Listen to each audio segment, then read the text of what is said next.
Le 2 octobre 1996, un Boeing 757 de la compagnie nationale péruvienne, Aéropérou, s'est retrouvé quelques secondes seulement après son décollage dans une situation dramatique, en pleine nuit, au-dessus de l'océan, sans instrument de bord.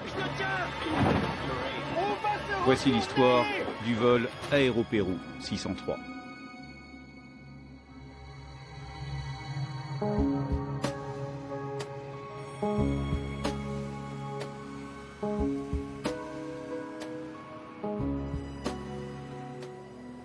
Lima, capitale du Pérou. Aéroport international Jorge Chavez. Ce soir, le vol 603 d'Aéropérou à destination de Santiago du Chili est prévu à l'heure. Aux commandes, deux des meilleurs pilotes de la compagnie. Le commandant Eric Schreiber, 58 ans, et son copilote, David Fernandez, 42 ans. Leur avion est un Boeing 757, un biréacteur moderne mis en service 4 ans auparavant. Le vol ce jour-là est peu chargé, et en cabine, les passagers sont à l'aise. Ils ne sont que 61 pour quelques 200 fauteuils. Beaucoup sont chiliens et rentrent à Santiago, les autres sont péruviens, anglais, italiens ou espagnols. Et parmi eux, le beau-frère et un collaborateur d'Albert Menus, un homme d'affaires mexicain. Mes sociétés font des affaires en Amérique du Sud. On fait de l'exportation. On rend donc visite souvent à nos clients. Cette fois-là, Kenny et Abraham allaient voir des clients au Pérou et au Chili. Visite pré-vol et checklist de mise en route effectuée. Pour l'équipage, le vol 603 s'annonce comme une simple routine. Tour de Lima, Aéropérou 603, piste 1-5, prêt à décoller.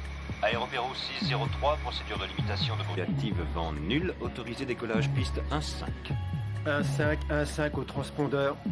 Volet 15 degrés, checklist de décollage terminée. À minuit 40 précise, l'avion s'aligne sur la piste. T'as vu un peu la précision, mieux qu'une montre suisse. Ça roule. Le Boeing 757 est un avion de conception récente, où l'informatique tient une large place. Les ordinateurs facilitent la tâche des pilotes et évitent les erreurs humaines. Au moment de mettre les gaz, les deux pilotes ont une totale confiance dans leur machine.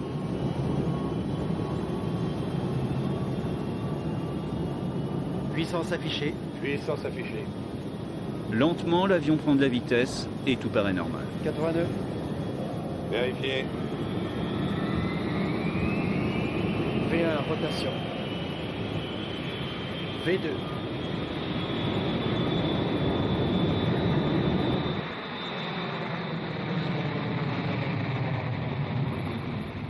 Train rentré. Parfait. Mais à peine l'avion a-t-il quitté le sol qu'une alarme retentit dans le poste. Les altimètres sont bloqués. L'altimètre mesure l'altitude de l'appareil par rapport au sol. Et en l'occurrence, les altimètres affichent 0. Les altimètres sont bloqués. Oui, tous. Alors bon, maintien V2 plus 10. Le 757 dispose de 3 altimètres. Celui du pilote, celui du copilote et un troisième de secours. Et aucun des trois ne fonctionne. Pire, soudain, un deuxième instrument est lui aussi défaillant, l'indicateur de vitesse. La vitesse. Quoi? La vitesse. Qu'est-ce qui se passe? On ne monte pas. Je monte, mais la vitesse. Attends, non, garde la même vitesse. En l'espace de quelques secondes, l'équipage ne sait plus à quelle hauteur il se trouve, ni à quelle vitesse il vole. Ce sont les deux éléments essentiels, l'altitude.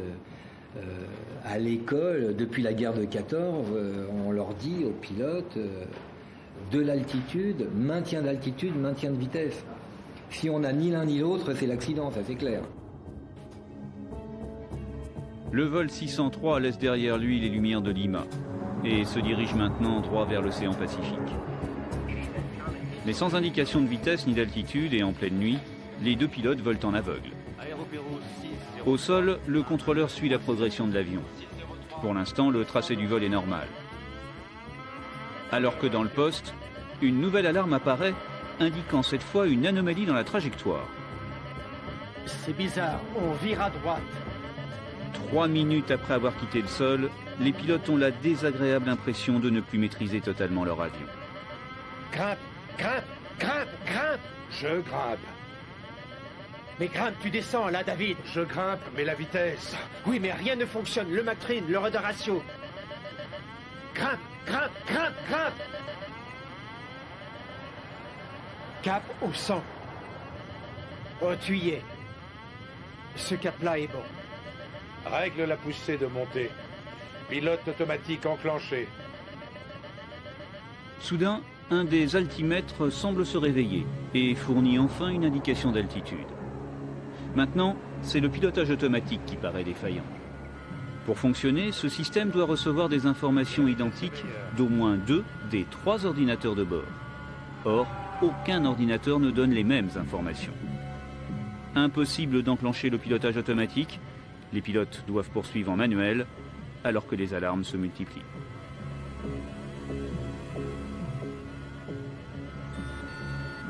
Le Mach-Trim. Le Mach-Trim. Cette fois, l'alarme indique une variation dans l'altitude, alors que l'avion semble voler en palier. Revenons aux instruments de base, puisque tout le reste est foutu. Un avion comme ceci, comme tous les avions aujourd'hui, sont gérés, où les informations sont gérées par des calculateurs ou des ordinateurs qui discutent entre eux. Et lorsqu'il y a un bug, c'est comme en informatique, il faut les limiter, il faut resetter, il faut rebooter, il faut couper. Il faut avoir le courage de dire, allez, je ne comprends plus rien, j'abandonne. Et là, retour à son pilotage de base, et on réfléchit, et on prend du temps. Mais réfléchir à bord du vol 603 devient de plus en plus difficile. Les pilotes n'arrivent pas à comprendre ce qui leur arrive. Bien sûr, pour l'instant, ils contrôlent toujours l'avion. Et pour combien de temps?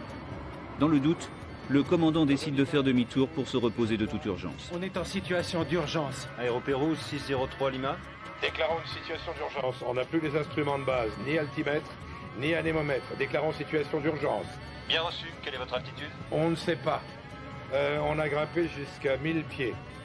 Je dirais environ 1700 pieds. 603. Confirmez si vous le pouvez. Veuillez passer sur la fréquence 119.7, comme ça vous serez sûr de recevoir les instructions radar.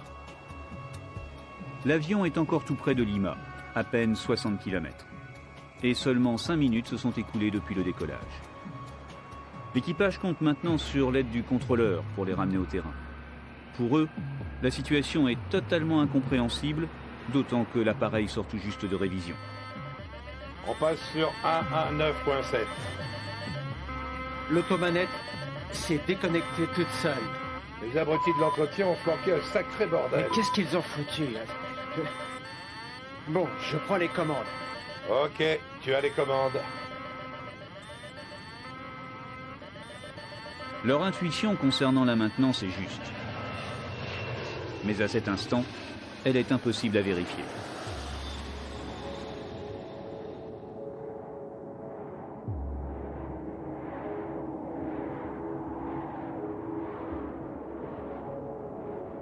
Lima 603.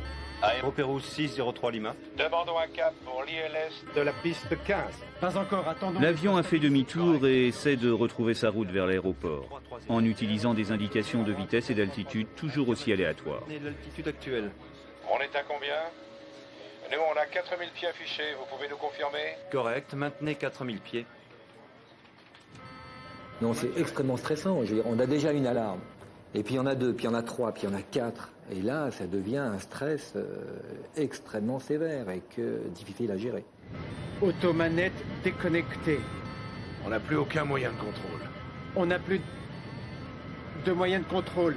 On a même perdu les instruments de base. The airplane was controllable, but you Il pouvait encore piloter l'avion, mais dans une telle situation, il faut d'abord déterminer ce qui ne va pas. Cela dit, c'est très facile après coup. On est tranquillement installé dans un fauteuil, il fait beau. C'est facile de dire ce qu'ils auraient dû faire. Quand il fait froid, qu'il fait nuit noire et qu'on a des alarmes qui sonnent et sifflent dans tous les sens, ça devient très difficile d'analyser les informations contradictoires qu'on reçoit.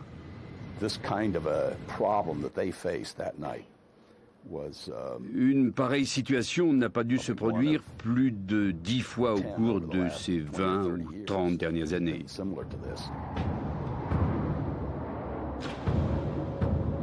L'avion est toujours au-dessus de l'océan, volant dans la nuit et la brume, sans le moindre repère visuel. À cet instant, les seules informations proviennent du contrôleur. Attends, ça répond. La vitesse est à 0. Toutes les vitesses. C'est pas vrai. Pouvez-vous nous indiquer notre vitesse si vous nous avez au radar? Oui, affirmatif. Vous volez à 340 nœuds en montée vers 7000 pieds, 2 nautiques au sud, sur un cap 195. Le radar peut calculer la vitesse de l'appareil en mesurant son déplacement entre 2 relevés radars. Ok, c'est ce qu'on a. On a un cap de 190 et on a 7000 pieds affichés sur l'altimètre. Oui, correct. Vous êtes en train d'atteindre les 7000. En revanche, les pilotes et le contrôleur oublient que le radar ne peut pas calculer l'altitude. L'altitude indiquée sur l'écran provient du transpondeur de l'avion et est donc totalement fausse. Le contrôleur aérien faisait tout ce qu'il pouvait pour aider les pilotes, mais il n'avait pas la bonne altitude. Il recevait les données erronées transmises par l'altimètre du commandant de bord. Explication avec un ancien commandant de bord d'Air Canada. La raison pour laquelle le contrôleur n'avait pas la bonne altitude est simple. C'est l'altimètre de l'avion, par l'intermédiaire de l'ordinateur de bord, qui transmettait l'altitude au radar. Seulement, l'altimètre de l'avion était faux. Et donc, l'altitude que le contrôleur lisait sur son écran et retransmettait à l'équipage était forcément incorrecte, puisque tout était faux depuis le départ. Au cours de l'enquête, on découvrira la véritable trajectoire du vol 603, alors même que les altimètres indiquaient une altitude quasiment constante de 10 000 pieds.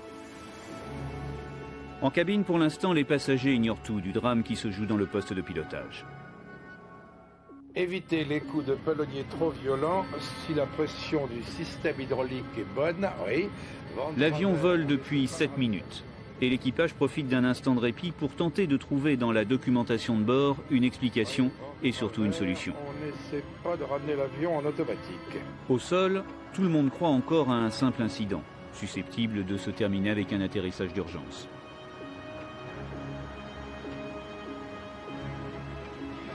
Aéropéro 603, je vous localise à 9200 pieds. Quel est votre cap? On prend un cap 205. Affirmatif. Vous virez lentement à droite, correct? Non, on garde la même trajectoire pour rester loin de la côte. Mais tout le monde oublie que l'altitude affichée sur le radar est celle donnée par l'avion et est donc fausse. En fait, à cet instant, l'appareil est en descente. Votre distance est de 30 nautiques. Vous voulez un cap pour accrocher la balise, correct? Correct. Je vous propose de prendre un cap au nord au 360. 360. On a beaucoup d'ennuis avec les instruments. Il va falloir que vous m'annonciez les altitudes et la vitesse au sol, si vous le pouvez. Ok, bien sûr. On y va. Allons-y pour l'approche. Les deux hommes sont inquiets. Contrairement à l'habitude, ils n'ont plus aucune confiance dans leur machine. Et dans ces conditions, un atterrissage est extrêmement délicat. On essaie de descendre sur ce cap. Mais on grimpe. Les vitesses affichées sont irrationnelles. Sur un instrument, elle descend sous la vitesse de décrochage, alors que sur l'autre, on frôle la survitesse. On descend à 10 000 pieds. Mais qu'est-ce qui se passe avec la vitesse? Tu crois que c'est notre vraie vitesse? C'est bien ce qui m'inquiète. Non, je ne le crois pas. Pouvez-vous contrôler notre vitesse, s'il vous plaît? Je lis 320 nœuds. Nous, on a 350, mais... Les moteurs tournent au ralenti, mais nous, à l'inverse, on n'arrête pas d'accélérer. Ok, bien sûr. Il faut se mettre à la place de ces pilotes qui n'ont aucune indication fiable sur leur vitesse. Ils vont alors essayer de modifier leur assiette de vol. Mais cette seule manœuvre suffit à changer la vitesse relative indiquée, même si elle est fausse. Les deux pilotes se sont sentis vraiment perdus. Ils ne savaient plus quoi faire, ils ne savaient pas comment s'y prendre. Ils ont absolument tout fait pour sauver l'appareil. Mais ils devaient être complètement épuisés, parce qu'ils multipliaient les efforts, parce qu'ils s'affolaient, parce qu'il y avait toutes ces alarmes qui se déclenchaient. Pour l'atterrissage, les pilotes doivent maintenant ralentir l'avion et décident de sortir les aérofreins. Aérofrein sorti. D'abord, tout se passe bien. Et puis, soudain... C'est bon pour la vitesse. Les 3 indicateurs sont bons pour la vitesse. Sur vitesse. Sur vitesse. En clair, la vitesse est supérieure à la capacité de résistance de la carlingue. L'avion risque tout simplement de se désintégrer en plein vol. Sauf, bien sûr, si l'alarme est fausse. En cabine, cette fois, les passagers commencent à s'inquiéter. Ils comprennent que la situation n'est pas normale. Et les pilotes ne sont pas au bout de leur peine. Les alarmes continuent à se multiplier.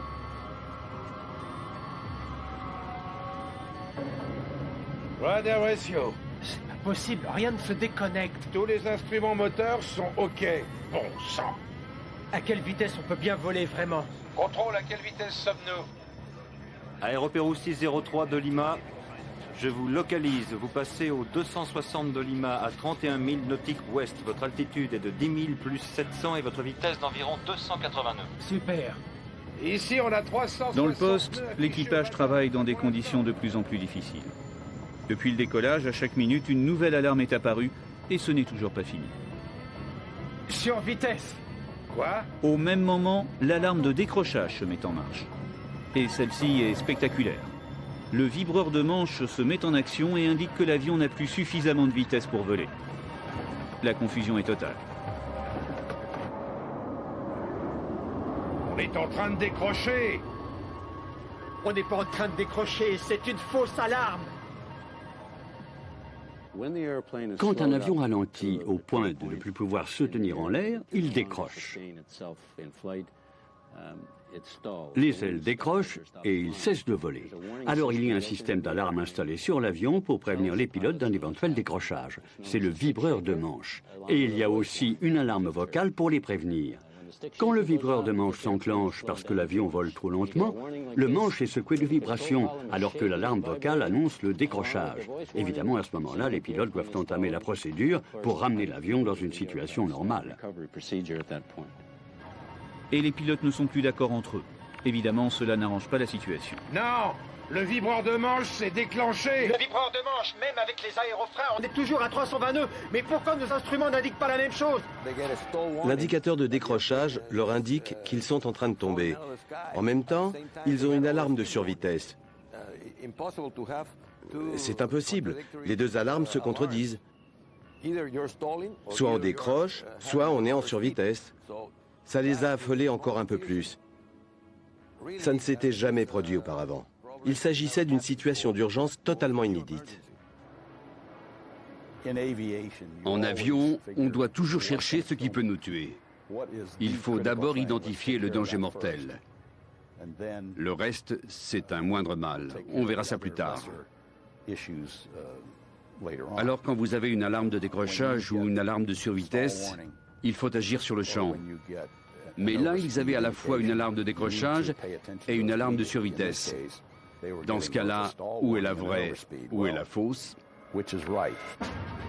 À cet instant, le copilote comprend qu'ils n'ont aucune chance d'atterrir sans aide extérieure. On demande s'il n'y a pas un avion dans le secteur. On demande s'il n'y a pas un avion qui pourrait venir nous tirer de là. On a déjà alerté les secours. Non mais, il n'y a pas un avion qui pourrait nous guider? Il n'y a pas un seul vol Aéropérou dans le secteur? Ou un autre vol? Arrête, ne dis pas n'importe quoi. Aéropérou 603, on a un 707 qui s'envole pour Puduwel, on va le prévenir. Pour les pilotes, chaque minute supplémentaire est dorénavant un calvaire. Et le calvaire dure depuis plus d'un quart d'heure. Maintenant, ils sont totalement désorientés. À cet instant, ils ignorent que les eaux froides du Pacifique Sud ne sont plus qu'à 500 mètres sous le ventre de l'avion. 500 mètres, alors que la tour continue de les rassurer en leur transmettant une fausse altitude de plus de 3000 mètres. Aéropéro 603, vous volez actuellement au cap 120 à une altitude de 10 000 pieds. Votre vitesse est d'environ 220 nœuds et vous vous trouvez à 33 000 nautiques au nord-ouest de Lima. Le 707 sera prêt à se porter vers vous d'ici 15 minutes. Cet avion au décollage est dorénavant leur seul espoir. Lui seul serait capable de les guider vers l'aéroport. Mais 15 minutes d'attente, c'est long. Un appareil aurait pu en effet venir se mettre bord à bord. Ils auraient pu voler en formation. Oui, ça aurait pu leur sauver la mise. Cela dit, il faut se rappeler qu'il faisait nuit et que les pilotes n'avaient peut-être jamais été formés au vol en formation. Mais ça aurait pu être une des solutions au problème, certainement. Mais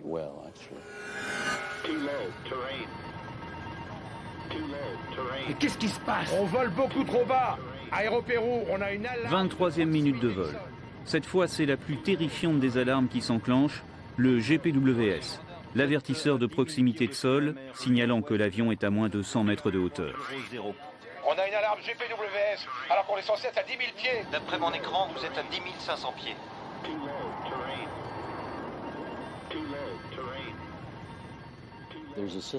Il y a un système à bord de l'appareil qu'on appelle le GPWS, ou système avertisseur de proximité du sol. Il mesure le taux de descente de l'avion. L'ironie de l'histoire ici, c'est qu'ils ont reçu cette alerte leur indiquant qu'ils volaient trop bas. Et visiblement, cette information était fiable. Seulement, ils avaient déjà tellement eu affaire à de fausses alarmes, à des sonneries, à des sifflements, qu'à mon avis, cette nouvelle alarme, ils ne l'ont pas prise au sérieux. Les ordinateurs deviennent complètement dingues.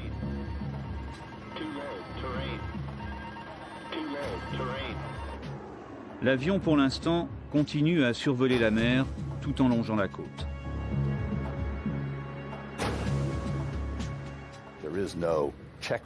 Aucune checklist n'est prévue quand on a 7 ou 8 alarmes qui se déclenchent en même temps. Et il n'y a aucun moyen de les couper. Ça fait un raffut épouvantable.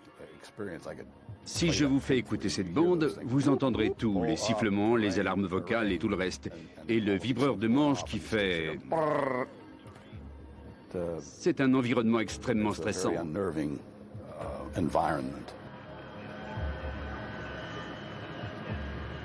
Le commandant ne sait plus quelle alarme croire.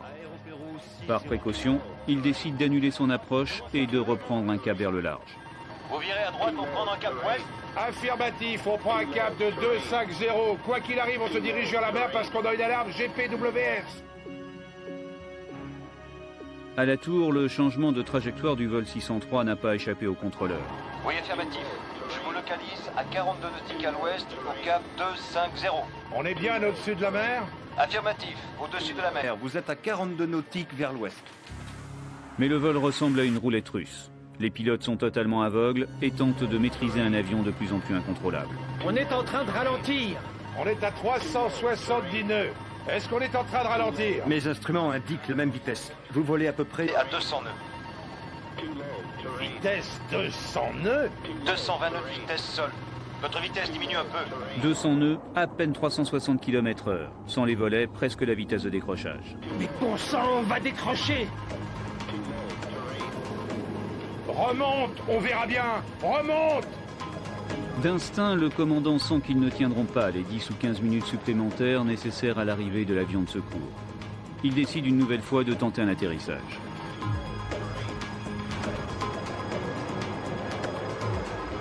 Probablement, le réflexe dans ce cas-là, c'est venir se reposer en disant on va se débarrasser, on arrête, quoi. On est fatigué, vivement que ça se termine. Évidemment, ça, c'est une position dangereuse. La situation de stress fait qu'ils n'ont pas fait la bonne analyse des données. Ils ont cru qu'ils pourraient encore piloter. Malheureusement, ce n'est pas possible. Donc, erreur de jugement et prise de décision qui n'était pas la bonne. L'avion revient donc vers la Terre. Et l'équipage, à nouveau, entame la procédure d'approche pour un atterrissage. Je vais tenter d'intercepter l'ILS. J'essaie de descendre. Lima, Aéropéro 603. Maintenant, on va essayer d'intercepter l'ILS. Vous pouvez nous dire si on est dedans? Bien reçu, Aéropérou 603. Vous volez actuellement à 9700 pieds. Soudain, sans raison apparente, plusieurs instruments semblent fonctionner à nouveau correctement. Celui-ci fonctionne. Celui-là aussi. Entre les informations disponibles à bord et celles de la tour, la situation paraît à nouveau contrôlable. Je suis en train de vérifier votre vitesse. Le 707 arrive au seuil de piste pour le décollage. Pouvez-vous nous confirmer notre vitesse? Car c'est très important, on n'a aucune indication fiable de vitesse à bord. Bien reçu. Vous commencez à virer, j'estime votre vitesse seule à 270 nœuds. Ne change rien, Eric. 270 nœuds, c'est bon. Espoir trompeur, car si la vitesse est correcte, l'altitude est toujours dramatiquement fausse. Et l'avion, en fait, est au ras des flots.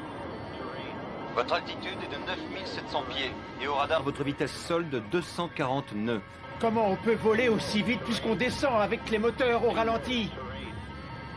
Donnez-moi l'altitude, s'il vous plaît. Vous vous maintenez à 9700 pieds d'après les instruments. 9700 pieds? Oui, correct. Quelle altitude lisez-vous sur vos instruments? Avez-vous des repères visuels? On affiche 9700 pieds, mais on a une alarme GPWS. Vous êtes sûr que vous nous avez au radar à 50 nautiques? Vise un peu ça. Avec 370, on a peut-être... On a quoi? 370 quoi? On sort le train d'atterrissage? Aéropérou 603 Lima. Mais on fait quoi avec le train? Soudain, 30 minutes après le décollage, l'inéluctable arrive. On touche l'eau! Remonte! Grimpez! Grimpez! Aéropérou 603, remontez! Pendant 20 secondes, les pilotes tâchent de reprendre de l'altitude. Je le tiens! Je le tiens! On va se retourner!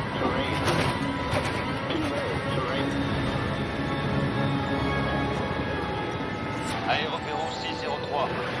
Aéropérou 603. Lima.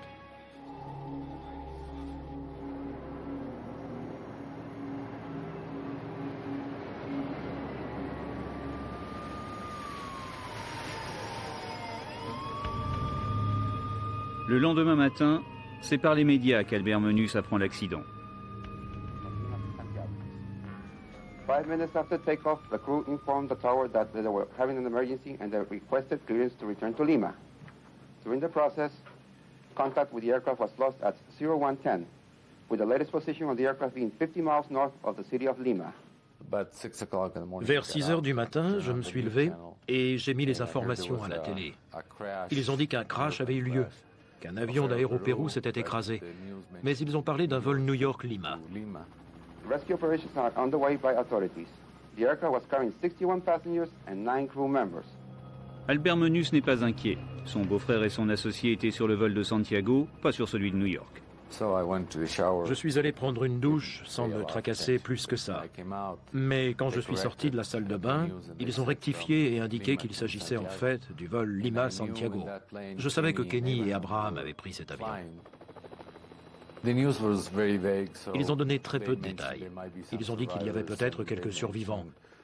Ils ont ajouté que l'appareil avait atterri, enfin qu'il s'était abîmé dans le Pacifique, qu'il disposait de très peu d'éléments et que l'accident avait eu lieu la nuit. Je me suis dit que l'avion avait dû réussir à amérir et que la plupart des occupants s'en étaient tirés. Aussitôt, l'enquête démarre et est confiée à Guido Fernandez qui vient juste d'intégrer le bureau enquête accident péruvien. Pour lui, cette première affaire est très particulière. Le copilote David Fernandez était son neveu. Je dormais. Il était aux environs de 4h30 du matin. Ils m'ont appelé pour me dire que mon neveu avait disparu dans un accident d'avion. Ils m'ont demandé comment je me sentais, du fait que mon neveu était le copilote. Évidemment, j'étais bouleversé. Mais c'est mon métier, il fallait bien que je le fasse. Alors j'ai obéi et je me suis mis au boulot.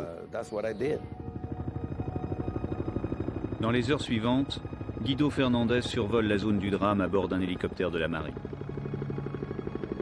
Mais rapidement, l'évidence s'impose. Il n'y a aucun survivant.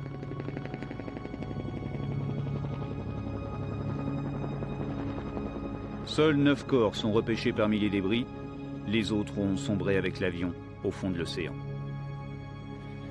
L'enquêteur rencontre ensuite le seul témoin direct, le contrôleur aérien de la tour de Lima. Le contrôleur n'y comprenait rien. Il avait fait de son mieux.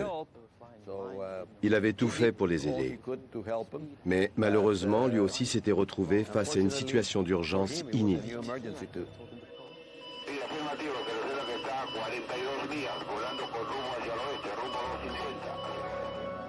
Reste maintenant à comprendre ce qui s'est passé. Nouveau venu au bureau enquête péruvien, Guido Fernandez n'a pas suffisamment d'expérience pour une telle enquête. Il va demander l'aide du NTSB américain, le Bureau national de la sécurité des transports, basé à Washington, est considéré comme le meilleur expert mondial en matière de catastrophes aériennes.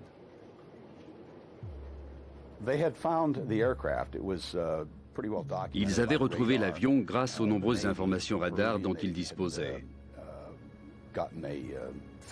La marine péruvienne avait repéré les débris flottants.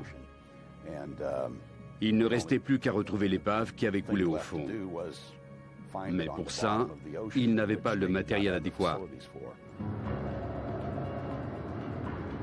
Dick Rodriguez est envoyé par son administration en mission à Lima pour tenter de reconstituer le déroulement des faits avec Guido Fernandez. J'ai appris qu'il était l'oncle du copilote. Je leur ai dit qu'il valait peut-être mieux dessaisir Fernandez de l'affaire à cause de ce qu'il devait éprouver. Mais rapidement, les craintes de l'enquêteur américain s'évanouissent. Il s'est montré très objectif. Il a mené une excellente enquête compte tenu du fait qu'il était très proche de son neveu. Il a fait du très bon boulot.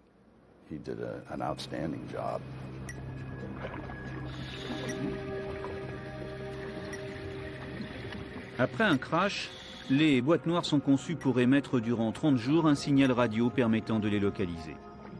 Et de fait, les sous-marins téléguidés de la marine américaine réussissent à retrouver assez rapidement les deux précieux enregistreurs. Mais avant même d'en connaître le contenu, Dick Rodriguez a déjà quelques idées.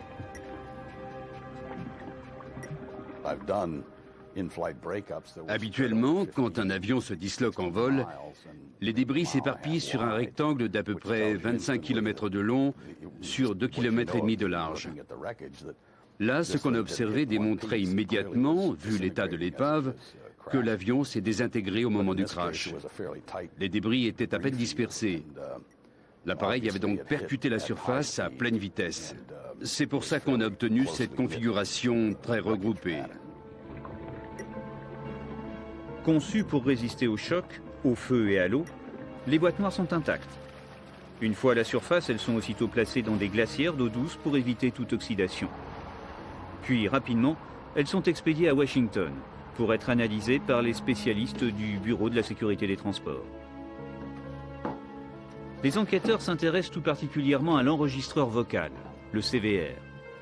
Sur les 30 minutes de bande sont stockés tous les sons, toutes les alarmes, mais aussi toutes les paroles prononcées par l'équipage. À la première écoute, il est difficile d'entendre les voix des pilotes, tellement le vacarme dans le poste est assourdissant.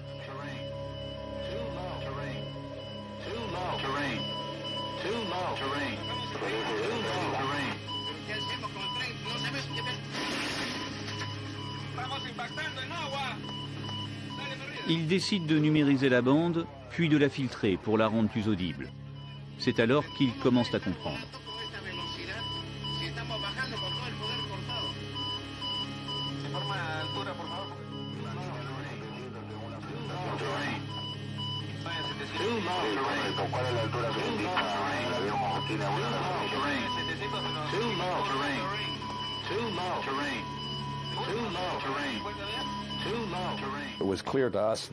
Rapidement, on a compris qu'ils avaient eu des soucis avec l'anémomètre et l'altimètre. Or, les données touchant à la vitesse et l'altitude sont toutes exclusivement fournies par le système de prise d'air statique et dynamique. Sur les avions, quelle que soit leur taille, le calcul de la vitesse et de l'altitude sont basés sur la pression atmosphérique, ce qui nécessite des prises d'air à l'extérieur de l'avion. Si ces prises d'air statiques sont obstruées, les ordinateurs de bord reçoivent des informations erronées et du coup déclenchent de fausses alarmes. Ces fameuses prises auraient-elles été bouchées sur le vol 803 ? Les robots de la marine américaine finissent par percer le mystère en retrouvant les prises d'air statique du 757. Et de fait, les enquêteurs s'aperçoivent qu'elles sont totalement obstruées par du ruban adhésif. Si toutes les prises sont bouchées, évidemment, il n'y a pas d'issue. C'est très très difficile de s'en sortir. La suite, les enquêteurs n'ont guère de mal à la reconstituer. Avant le vol 603, le Boeing 757 était parti en maintenance. Et lors d'un nettoyage en profondeur, les techniciens avaient comme d'habitude protégé les prises d'air statique à l'aide de rubans adhésifs. Sauf qu'en remettant l'avion en ligne, les mêmes techniciens avaient oublié de retirer les rubans adhésifs. Un petit détail menant à une vraie catastrophe. Personne n'a jamais décollé l'adhésif. Et quand l'avion a pris de l'altitude, tout ce que les instruments ont enregistré, c'était la pression de l'air emprisonné avant le départ. Plus l'appareil grimpait, plus l'air se raréfiait. Mais les informations transmises aux instruments et aux ordinateurs étaient erronées. Les instruments délivraient donc des indications aberrantes. Le responsable censé contrôler l'entretien ne l'a pas fait. Quant à son supérieur, il n'était pas là ce soir-là, il était malade. C'est donc un mécanicien qui s'est chargé de la besogne, et lui n'a rien vu. Le commandant de bord a ensuite effectué la visite pré-vol. Elle sert justement à repérer ce genre de détails. Mais ce soir-là, pendant la pré-vol, le commandant n'a rien vu non plus.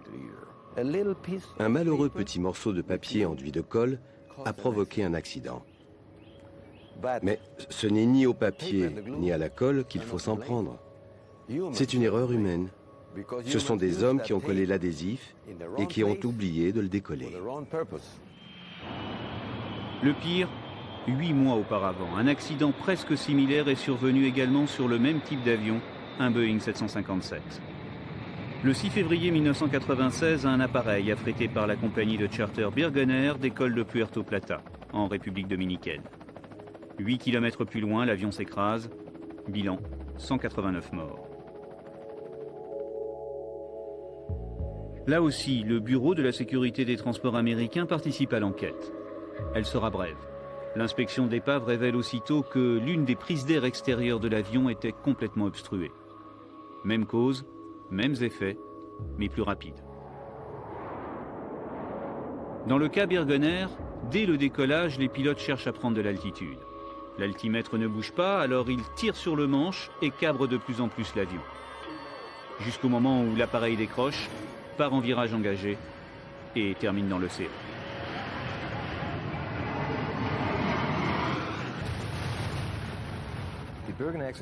L'accident de l'appareil Birgener avait déjà montré à quel point un équipage pouvait s'affoler quand des alarmes se déclenchent sans raison apparente. Rudder ratio, Mach trim. C'est alors impossible pour les pilotes de découvrir l'origine exacte du problème. Ils ignorent si ça vient de l'ordinateur de bord ou de mécanismes situés en amont, comme les prises statiques. Le constructeur, lui, était parfaitement au courant de ce qui s'était passé, pourtant tout a recommencé. 3 mois après ce premier drame, une circulaire consacrée au problème des prises d'air statiques est envoyée à toutes les compagnies aériennes. Enfin, à presque toutes. Ces circulaires, disons qu'elles sont le résultat de l'enquête menée en République dominicaine sur l'appareil Birgener. Mais Aéropérou ne les avait pas encore reçus au moment de l'accident. Le gouvernement péruvien a d'ailleurs été très clair dans son rapport sur le drame. Il a qualifié de honteuse une pareille lenteur. Il aurait fallu, selon lui, se montrer plus diligent et faire circuler ses recommandations plus vite. C'est tout à fait regrettable, mais ça nous ramène au manque de communication qui sévit parfois entre les compagnies aériennes.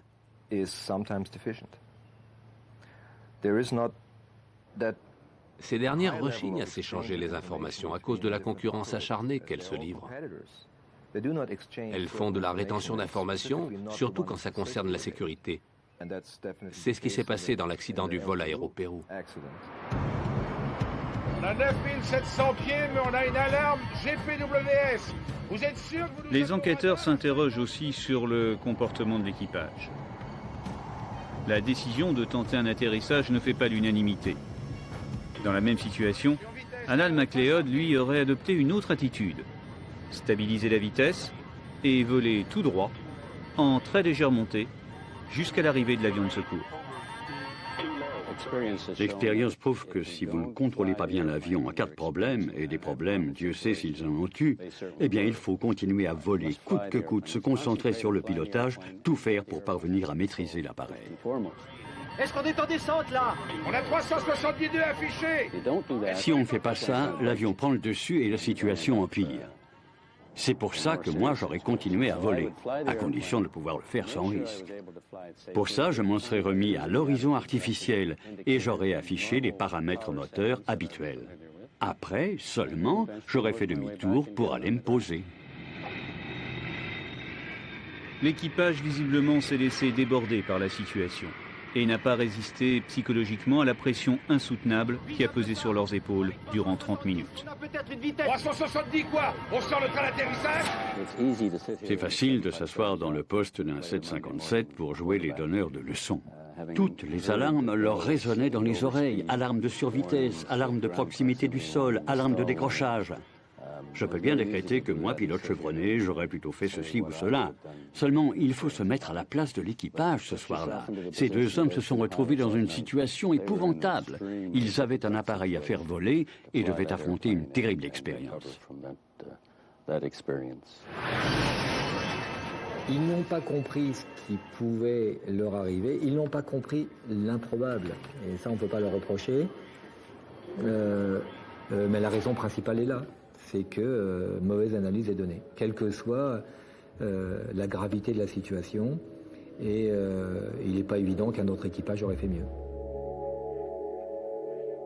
2 semaines après le crash, Albert Menus, comme les dizaines de familles endeuillées, se met en quête des corps de son beau-frère et de son ami, et finit par les identifier à la morgue de Lima.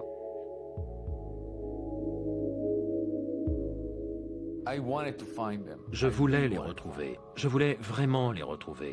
En même temps, je me prenais à rêver. Si on n'arrivait pas à les retrouver, c'était peut-être parce qu'ils avaient échoué sur une île et qu'ils étaient en train de prendre un verre avec de jolies filles et de les regarder danser. Mais les choses sont ce qu'elles sont. Quand je les ai retrouvés, j'ai senti que j'allais pouvoir enfin tourner la page. J'allais récupérer leurs corps, les enterrer et venir avec la famille déposer des fleurs de temps en temps. Et nous pourrions dire, c'est ici que repose mon beau-frère, ou bien mon père, ou bien mon mari. Dorénavant, le travail des enquêteurs est terminé. Maintenant, c'est à la justice de prendre le relais. J'aurais voulu les ressusciter. Puisque c'était impossible, je voulais au moins qu'on indemnise les épouses des victimes. Mais combien vaut une vie? Abraham avait 3 filles. Aujourd'hui, elles n'ont plus de père. Comment peut-on les dédommager? L'idéal, ce serait de le ramener à la vie, de tous les ramener à la vie. Mais puisque ce n'est pas possible, il faut envisager une compensation financière. Et il faut se battre pour obtenir le maximum.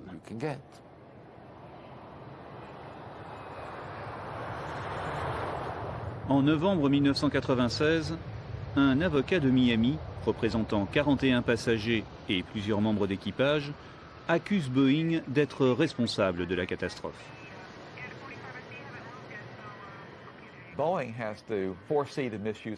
C'est à Boeing de prévoir l'usage impropre qui peut être fait de son matériel. Le fabricant d'un produit est légalement responsable de sa mauvaise utilisation. C'est à lui de remédier au problème.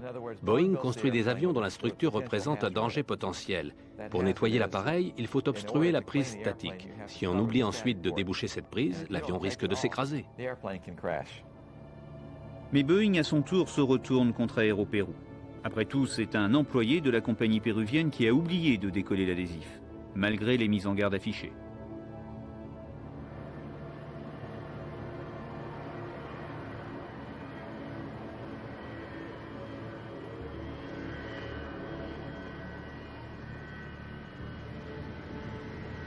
Boeing accuse également le commandant Schreiber de n'avoir rien vu lors de la visite pré-vol. Avant chaque vol, l'équipage doit obligatoirement faire le tour complet de l'appareil et vérifier visuellement que tout est en ordre. Pourquoi le commandant n'a-t-il rien détecté? L'inspecteur Rodriguez a une petite idée sur la question. D'abord, c'est situé très haut, à environ 4,50 m ou 5 mètres du sol. Et puis, c'était le soir, ils ont fait ça à la lampe torche. En plus, c'était du ruban armé, qu'on n'est d'ailleurs pas censé utiliser pour ça. Seulement, le ruban armé est argenté. Il se confondait avec le fuselage de l'appareil. 3 ou 4 personnes ont regardé et aucune d'entre elles n'a repéré les morceaux d'adhésif. Finalement, c'est l'employé qui a posé le ruban adhésif sur les prises d'air statique qui est reconnu responsable et incarcéré. Les avocats. Vous savez, quelquefois, les avocats mélangent tout. Ils envoient un type poser des questions. Celui qui a mis les adhésifs était le peintre de l'équipe. C'était le moins qualifié du lot, le moins au courant des conséquences possibles. Le juge a pourtant décrété qu'il était responsable et le peintre s'est retrouvé en prison.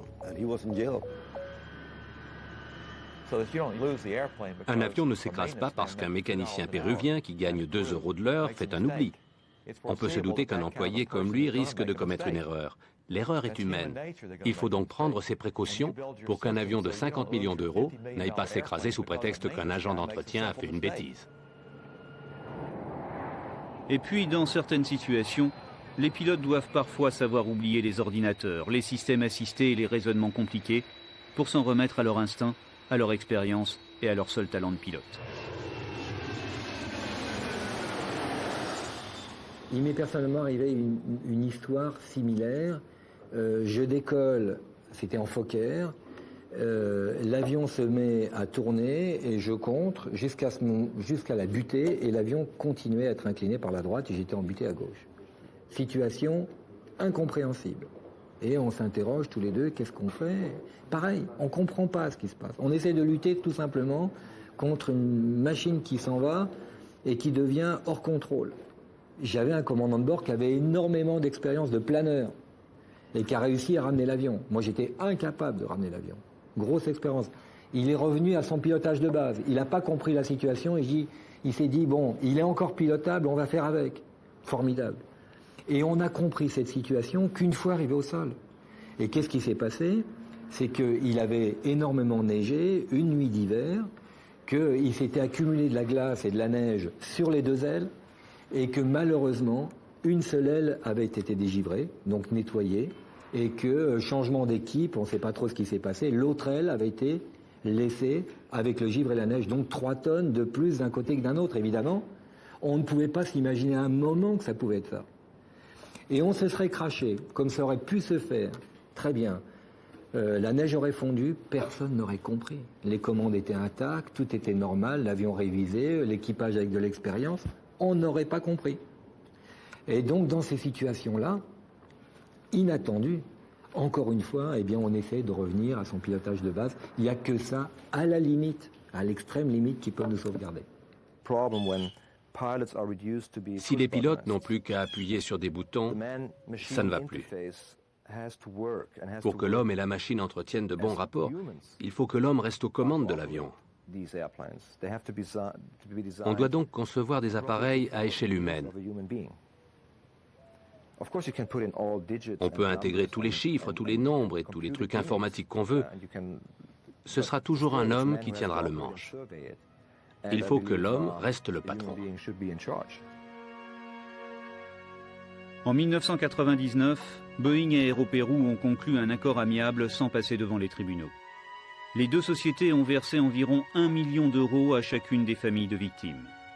Une indemnisation exceptionnelle à la hauteur des terribles conditions dans lesquelles ont péri les occupants du vol 603. La plupart des occupants de l'avion étaient vivants au moment du choc. Dans un accident comme celui-là, presque tout le monde survit au crash et meurt ensuite par noyade. Ils ont vécu l'horreur absolue, c'est sûr. Ils ont terriblement souffert. Ils étaient épouvantés parce qu'ils ont parfaitement compris ce qui leur arrivait. La catastrophe va faire une autre victime, la Compagnie nationale péruvienne. Criblé de dettes, Aéropérou fait faillite 3 ans plus tard, en 1999. De son côté, Boeing s'est penché sur les problèmes des prises d'air statiques et a publié de nouvelles recommandations. A priori efficaces, depuis 1996 et la tragédie du vol 603, dans le monde entier, aucun incident ou accident similaire n'a été enregistré. Les concepteurs et les fabricants de ces équipements savent qu'ils doivent tenir compte des questions de sécurité. D'ailleurs, ils le font parce qu'ils savent qu'ils doivent le faire. Ils savent également que s'ils font preuve de négligence, il y aura toujours quelqu'un pour mener l'enquête et découvrir ce qui s'est passé. Et là, on les jugera responsables de leur faute. S'ils négligent les questions de sécurité, ils seront bien obligés de payer. Au vu des divers accidents, l'ensemble du secteur aéronautique a compris qu'un élément tout bête, comme une prise d'air statique, pouvait provoquer un incident majeur, voire un accident.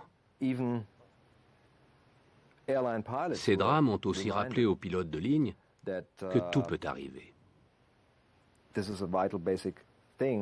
Ce sont ces prises de conscience qui, seules, permettront d'éviter les catastrophes. L'affaire Aéropérou aura permis à l'aviation commerciale de devenir encore plus sûre, en éliminant un risque méconnu. Mais rien ne remplacera les vies perdues à jamais pour quelques centimètres de ruban adhésif. Dire que ce garçon n'est plus de ce monde, c'est vraiment dur à avaler. C'est vraiment dur à comprendre. Il m'a fallu un sacré bout de temps pour l'accepter. Mais le souvenir, lui, demeure, et il demeurera longtemps. Je ne veux pas laisser tomber.